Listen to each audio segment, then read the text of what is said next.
কুষ্টিয়া জেলায় হামের উপসর্গ বেড়েই চলেছে। গত ২৪ ঘন্টায় হাসপাতালে ভর্তি হয়েছে ৯৮ শিশু। সোমবার দুপুর ১২টা থেকে আজ বুধবার ১২টা পর্যন্ত ভর্তি হওয়া এসব শিশু জেলার ৫টি উপজেলা স্বাস্থ্য কমপ্লেক্স, কুষ্টিয়া মেডিকেল কলেজ ও কুষ্টিয়া ২৫০ শয্যার হাসপাতালে চিকিৎসাধীন আছে। জেলায় গত ১ জানুয়ারি থেকে ২৯ মার্চ পর্যন্ত ৮৮ দিনে হামের উপসর্গ নিয়ে ১৬৩ জন শিশু ভর্তি হয়েছে, তবে কোনো শিশু মারা যায়নি। কুষ্টিয়া সিভিল সার্জন কার্যালয়ের মেডিকেল অফিসার নাসরিন আক্তার এ তথ্য দেন। আজ বুধবার দুপুরে হাসপাতালে গিয়ে দেখা গেছে ২০ শয্যার শিশু ওয়ার্ডে শতাধিক রোগীতে ঠাসা। ওয়ার্ডের কক্ষ পূর্ণ হয়ে বারান্দায় রাখা হয়েছে শিশু রোগীদের। হামের উপসর্গ নিয়ে ভর্তি হওয়া রোগীদের আলাদাভাবে দোতলায় একটি ওয়ার্ডে রাখা হয়েছে। সেখানেও বিছানার ঘাটতি। কয়েকটি বিছানায় ২ জন করে শিশু রাখা হয়েছে। অধিকাংশই শিশু জ্বর, ঠান্ডা, কাশি, শ্বাসকষ্টে আক্রান্ত। শরীরে ফোঁটা ফোঁটা র্যাশও রয়েছে।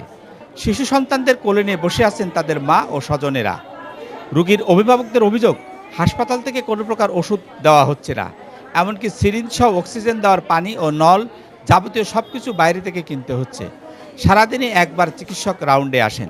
হাসপাতালের আবাসিক চিকিৎসা কর্মকর্তা আরএমও হোসেন ইমাম এসব অভিযোগ অস্বীকার করে বলেন, হামে আক্রান্ত রোগী আজ বুধবার পর্যন্ত ৩০ জন ভর্তি আছে, তাদের চিকিৎসা দেওয়া হচ্ছে।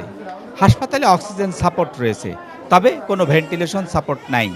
বর্তমান সময়ে আমরা আসলে সবচেয়ে বড় যে স্বাস্থ্য ঝুঁকির বা স্বাস্থ্য প্যান্ডেমিক যে অবস্থাটা বিরাজ করছে সেটা হলো মিজেলস। তো এটা আমরা গত ৩ সপ্তাহ ধরে এটা আমরা নোটিস করছি এবং আমরা নোটিস করার সাথে সাথে আমরা একটা আলাদা আইসোলেশন ওয়ার্ড তৈরি করেছি হামের, মিজেলস সেন্টার। তো আপাতত আজকে আমাদের এখানে ২৪ জন ভর্তি আছে, তবে প্রতিদিন আমাদের গড় হচ্ছে ৪-৫ জন করে আমরা রিলিজ দিচ্ছি, সুস্থ হয়ে তারা যাচ্ছে, ডিসচার্জ দিচ্ছি, এরকম ৪-৫ জন আবার নতুন করে ভর্তিও হচ্ছে।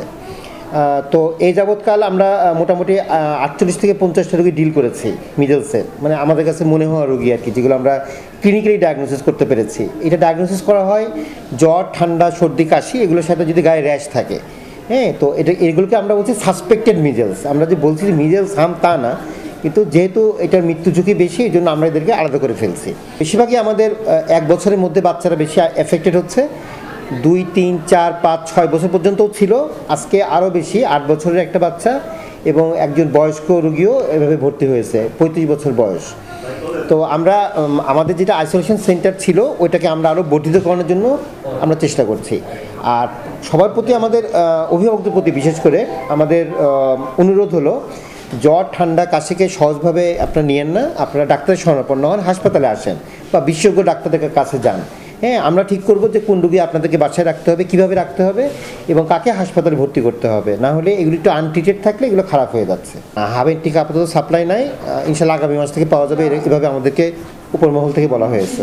কুষ্টিয়া ২৫০ শয্যার হাসপাতালের বাইরে উপজেলা স্বাস্থ্য কমপ্লেক্সগুলোতে আক্রান্ত শিশু আসছে, রোগী বাড়তির দিকে যাচ্ছে। এ অবস্থা চলতে থাকলে পরিস্থিতি আরও ভয়াবহ হতে পারে বলে আশঙ্কা করছেন সচেতন মহল। নূর আলম দুলাল, সিটিসি নিউজ, কুষ্টিয়া।